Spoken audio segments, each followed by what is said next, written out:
Hi, this is Chico Resch. You are listening to the Let's Go Devils podcast on the Primetime Radio Network. Happy Devils. It's Tuesday. This is Game Day Live, coming to you live from the Primetime Radio Studios here in American Whiskey, 51 Edison Place, across the street from Prudential Center, next to Championship Plaza. I'm your host, Sam Wu, here with Vinnie, Parise at pucksandpitchforks.com. Streaming live on Facebook Live, YouTube Live, Twitter Live, and Twitch on the Let's Go Devils Network as the Devils take on the Buffalo Sabres. Game 81. Devils behind the Carolina Hurricanes. 1 point, Vinnie, and ahead of the New York Rangers by 1 point with one game in hand. It is really coming down the wire for the Metropolitan Division. Yeah, it sure is, Sam. I mean, this is as big as any Devils game that we've seen in a long time. And, yeah, they've already clinched. 1 point earns them home ice in the first round of the playoffs, whether it be against the New York Rangers or a wild card team as the Metropolitan Division champions. There's still a lot to be decided over the next two games for the Devils. But, you know, that's all fun and dandy. But the huge story surrounding this team right now is the fact that their number one prospect, Luke Hughes, is set to make his NHL debut against the Buffalo Sabres. You might remember last year, Owen Power scored his first career goal as a member of the Buffalo Sabres against the Devils. Well, now his former partner there at Michigan gets a chance to do the same here against that same Sabres team. So this is really, really exciting. The two brothers, Jack and Luke. Obviously, Luke's trying to make his NHL debut, seeing what kind of impact he can make. And then you have Jack, who has 96 points. He's 4 away from 100. And he also is 1 point away from sole possession of the record for the most points in the New Jersey Devils season. I think most of us believe he'll get at least 1 point in the next two games. I think he's more likely to reach 100 than to not break the record. So very exciting. Can't wait for today's game. It's going to be awesome. Well, Jack Hughes is starting to turn it up as of late. I mean, you know, he was stuck around the high 80 points, and then he just started to rip it up. Now at 96, tied with Patrick Elias, when Elias had 96 points in the 2001 season. Luke Hughes in the lineup. Again, it's like another family reunion for the Hughes family. But also, Vinny, last night, and I talked about this on the Woo Report, last night was surreal. There was a 30-minute period. We're all scoreboard watching. I had the Rangers game with Buffalo on the big screen. On my phone, I had Ottawa and Carolina, and it's just within a couple bounces, suddenly the Rangers lose. They lose that 1 point with the shootout. But most importantly, Carolina lost in regulation. That was the game in hand that they had. And it was the Buffalo Sabres that did that. And tonight, the Carolina Hurricanes go back home to Raleigh. And they're going to have to do well against the Detroit Red Wings while the Buffalo Sabres, second leg of the back-to-back games will have to try to beat the Devils.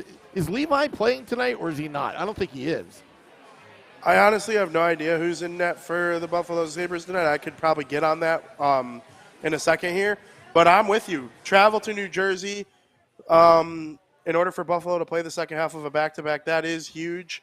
I'm sure they'll have their legs early. They are still mathematically alive, but I believe 1 point by the Panthers and 1 point by or 2 points by either the Islanders or the Penguins will eliminate them. Their max is 93. Florida has 92. I think the Islanders have 91 and the Penguins have 90, but the Penguins have Chicago and Columbus, so everyone thinks they're going to get in. There's all sorts of different situations, but I think Buffalo's probably – they're not mathematically done, but for all intents and purposes, they're probably done. But they're going to try like heck, and there's no doubt the Devils are going to see their best effort tonight. But I think the Devils probably have a sour taste in their mouth from the last time these two teams played, when Buffalo got out to a big lead and the Devils kind of rallied at the end but weren't able to get that tying goal. I think is going to be sticking with them. Obviously, there's the exciting factor of Luke Hughes. And then you look at the Hurricanes, they had to have travel too. And they play a team that's very similar to Ottawa in terms of where they are in the standings, what they've been this season, where they're kind of expected to go in the next year or two, and that's the Detroit Red Wings. And we saw last night Claude Giroux just really didn't want Carolina to win that game at all. And he didn't even want them to get a point. He had an outstanding game. Who's going to be that player for the Red Wings tonight? Dylan Larkin scored a crazy goal against them, against the Hurricanes late last week, I think it was, I recall. And, that is a team that the Devils need to lose. And you nailed it. They lost their game in hand. And if all things go right for the Devils, they could be the Metropolitan Division champions. And let's not forget, they were in first place of this division for most of the season.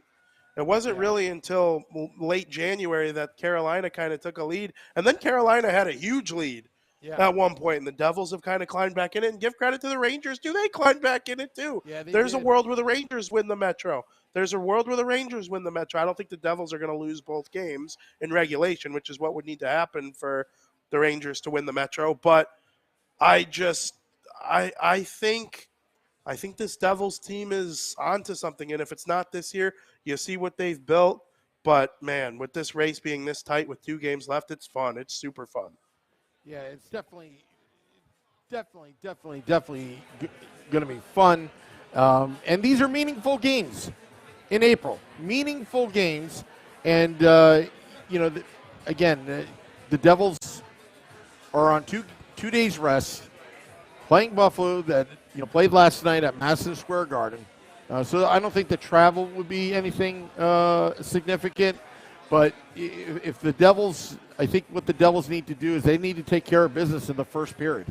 You can't let Buffalo get a lead early on. And also, Vinnie, looking ahead as well, that Carolina has to play Florida on Thursday as well. And the pressure will be on if the Devils can get a victory tonight. It doesn't matter how they do it. They just need to win, whether it's in a shootout, whether it's in regulation, whether it's in overtime. They need those 2 points tonight. But still, Carolina still mathematically controls their own destiny.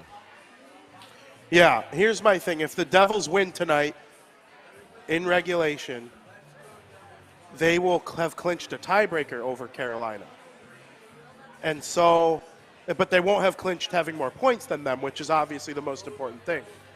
But I think if the Devils win in regulation tonight, there is a great chance that they come out of this thing as the Metro champs. Even if Carolina also wins tonight. I don't really care about their game with Detroit. I mean, of course, if they lost, that'd be wonderful. But if the Devils win their game tonight, I'll look forward to Thursday like I've never looked forward to a Thursday before. With them playing Florida and the Devils playing Washington, and that would just be so sweet. I am so looking forward to it. This is a huge game for New Jersey because Buffalo presents more of a challenge than Washington. You ever think you'd say that? But that's just the truth. Yeah, and don't forget Thursday we'll be at Stagehouse Tavern, 1099 Route 22 eastbound side in Mount Side, New Jersey, in Union County for Arlette's viewing party. Music by Arlette. Also, TJ the DJ, the guy that DJs inside Prudential Center, will be on hand as well for Arlette's shindig. I'm sure organist Pete's got to come. I'm sure he has to come. But anyway, just had to plug that in there for the last game of the season here at American Whiskey, just to let you know that the Devils are doing some fan appreciation at Championship Plaza, which is right next to American Whiskey. So, a lot of fans, it's beautiful weather out today, Vinny. It's like 73 degrees, cloudy skies, a little overcast, but it's, I'll go to this fan cam view here, but we're being blocked by these two guys here. They're doing the Nathan Bastian impression. Got to have beef in front. Yeah, That's beef. important. Beef. But we still have a pretty good crowd inside here at American Whiskey, so it's definitely a good time. Looking at the YouTube Live, some of the comments, Steve Engel wants to know if any Hughes members are here at the bar. Well, they were last time, and Beer Baron didn't notice. They could be here, but I don't know where they are. But I'm sure they're somewhere here in New Jersey, see Luke's first game. Yeah, my guess is today has a little bit different vibes for the Hughes family. It probably reminds them of Jack's first career goal when he scored it with Quinn Hughes on the Vancouver Canucks squad. Now they get to see 2 of their 3 sons play together on the same team, and that's got to be really cool for them as parents. Jack is already a certified superstar. He's got 96 points in an NHL season as a 21-year-old with a real chance to hit 100, break a Devils record that he'll probably continue trying to break year after year. It's really cool, and Luke plays an entirely different position. They're not 2 peas in a pod when it comes to playing hockey. Do I think eventually Luke Hughes could be the PP1 quarterback? Absolutely, I do. It's probably not going to be the case today, although it wouldn't surprise me if they give him one shot at it, to be honest with you. But at 5-on-5, I'm sure they'll be out there together at least a little bit. They'll probably both be in the starting lineup, would be my assumption. And so they'll skate together on Luke's first shift. But it's gonna be so fun, and I'm happy for that family. I feel bad for Quinn. He's a Devils fan in the playoffs, which I guess is cool. And he already kind of admitted. Bring him in the building. Bring him in the building. Yeah, that's what we're going to need to do. Also, Supernova is like, can you eat your pepperoni pizza tonight? Shh. I'm having garden salad. Don't you know that? Sorry, Vinny. Yeah, that's okay. I mean, Yeah, I would choose. What's wrong with a little garden salad with pepperoni pizza? Yeah, a little avocado on the salad. Anyway, I'm just kidding around. But Ramona says that Luke is her favorite Hughes. Period. Already. I mean, you know what? He is the better skater, isn't he? Out of the 3. I would say he is the better. It's hard to say he's a better skater than Jack, but I've seen Quinn, Jack, and Luke all play live. Actually, I've been to a Blackhawks Canucks game. I went to one 2 years ago or 3 years ago, and Quinn was a rookie, and so I've seen all 3 of them skate in person. And Luke has the chance to be the best skater of the 3. Yep. But it's hard after what I've seen from Jack this season because Jack has made some plays at the NHL level. We'll see what Quinn's able to do or what Luke's able to do as far as that. I think people are going to come in and expect Luke to be Quinn on the back end, and they're a little bit different. Quinn is more of I'm going to make a sick first pass and then skate up and follow the play, where Luke will kind of be more all over the place in terms of like a 2-way defenseman. At least that's how I've seen it progress over the years, as with him as a prospect in the Devils system. So yeah, I'm looking forward to it, and I think it's going to impact this team. Yeah, definitely going to impact the team, but also impact the team. Mikey McLeod doing better, but he's not in the lineup tonight. I can't imagine him being in the lineup after taking that vicious hit from Brad Marchand, which I don't think anything ever happened to him. In terms of penalties. Nothing happened to Marchand, no fine or anything like that. But I'm not sure. I don't think McLeod is going to play. It's hard to look at Amanda's lines from yesterday and take them seriously just because there were some guys with maintenance days or that were sick. Yeah. But, in terms of what we project, I would assume that he's not going to play. I know Curtis Lazar was skating and he wants to play. He said it as a joke, but I also think he's kind of serious. He would be the first player to play with all 3 Hughes brothers. And he'd probably also be the last player to play with all 3 Hughes brothers unless Quinn comes to the Canucks. I guess that's not, or if Quinn comes to the Devils. But I guess that's probably not true. You never know if someone on the Devils right now ends up on the Canucks within the next year or 2. So Curtis Lazar, is he in the lineup?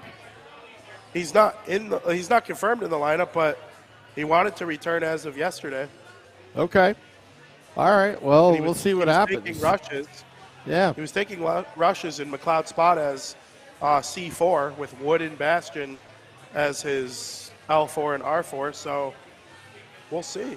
Yeah.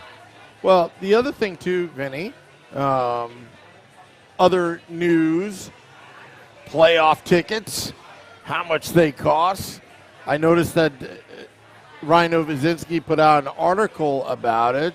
I just want to get your thoughts on it because, I put a lot of thought into the Wu report yesterday because I want to see Devils fans, experience what I experienced back in 2003, even 2001, even the year 2000, the late 90s, the playoffs, all that kind of stuff. What are your thoughts on some of these ticket prices that have been, making its way through social media? About how much is a 300 level ticket? All right, so, for example, Section 208, which I have tickets in, season tickets with the discount for round one is about $50 to $55 a piece for round one. No problems there. Season ticket holders should get their discounts for sticking with this team, especially the last 10 years. Don't have a problem with that. Right now, with Ticketmaster charges to general public, I believe it's about $275 at this point per ticket for round one, home game one, if I'm not mistaken. And actually, home game 4, which would be game 7 if the Devils get home ice advantage, I think is a little bit more as a premium, from what I understand. Yeah, I mean, my that's reaction to it 400%. is Over 400%. Yeah, 100%. And my reaction to it is that's just kind of the way the world works right now. And I saw people comparing them to the prices of the tickets in 2012 when they were in the conference final and whatever. That was 11 years ago. Yeah. Fast food, I saw a tweet about a fast food cheeseburger being $15. It's like that was $1 in 2012. So, I don't know. Things have just inflated. The Devils are so good. They're going into the playoffs with expectations. They're exciting. The team has seen what people were willing to pay for them in the regular season. I'm not all that surprised. It means the Devils are good. It means it's the playoffs. And I'm sure there's a little bit of strategy of keeping Rangers fans out, too, to be honest with you. Like, they if you're gonna better. pay that much, you're going to go see them at MSG. So They have to beef up security because last time they got to follow the protocol in 2012. 2012, they did not give out towels to the New York Ranger fans at the door. If you're wearing a Rangers jersey, you would not get a towel. And the reasoning for it was actually surprising to me at the time, and I was reminded that yesterday. The reason was the Ranger fans were taking those towels and clogging up all the Prudential Center toilets. That's the reason why. And you know what? I don't want to see 10,000 Ranger fans in the building, and it's like a 60-40 scenario. It's just going to get ugly. Devils fans need to show up. At the same time, I do have sympathy. Some are unfortunate to afford these tickets.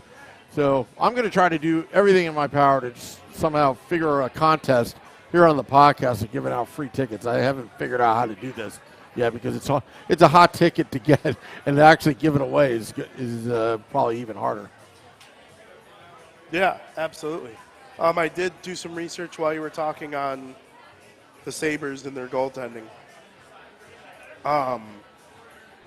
Devin Levi, he did play yesterday. He's played 4 straight. They're not ruling him out. Don Granato said he wouldn't hesitate to start Devin Levi again on Tuesday if all goes well. I don't know what all goes well means. I'm assuming good morning skate, good whatever they needed to see from him today. My prediction is he's going to start the second half of a back-to-back and play for the Sabres. And he's been outstanding. So the Devils would have to hope he has some fatigue and he get a couple past him tonight. That's obviously really important. Oh, absolutely. So speaking of predictions, I think we should get to our predictions. Is that time of the show, Vinny? And, I'm going to see the YouTube Live. We've got people piling in right now. You got your predictions. What do you think is going to happen? Absolutely. I do. Luke Hughes wears number 43, and I think the Devils are going to win 4-3. Ooh, I like that. Well, Chris Margotti says 4-2 Devils as they're coming in. I'm waiting for Ramona's pick because, she's been usually right. most of the times. At Tony P, let's hope. Luke Hattie tonight. Wow. I'd cry. No, I would literally cry. You know what? I would just get on my knees and start bowing to him. That I'm not worthy. My eyeballs would become a puddle. That is not even a slight exaggeration. Yeah. I might cry if they win anyway. Yeah. Jay Clark says 5-1 Devils. Ramona Rice says 5-2 Devils. Dennis says 5-3. Luke assists on Jack's franchise record point. How about that prediction? That would be cool. That's not bad. That's not bad. What if there was like this all-time great moment to start the game? First shift, they start. Jack wins a face-off back to Luke. He sends him up the ice. Boom, goal. 1-0 Devils that early. The Sabres are capable of giving up goals that quickly. So I'd love to see it. You know, I should have – with TJ the DJ, the Devils DJ, was actually in here earlier at American Whiskey. I should have given him this clip. I should have given him this clip to play tonight at Prudential Center, and I'm going to play this. If, let's see here. Let's get the volume here. Blah, blah, blah. If Luke Hughes scores, they should play this at Vinnie. La, la, la, Luke. Luke, I am your father.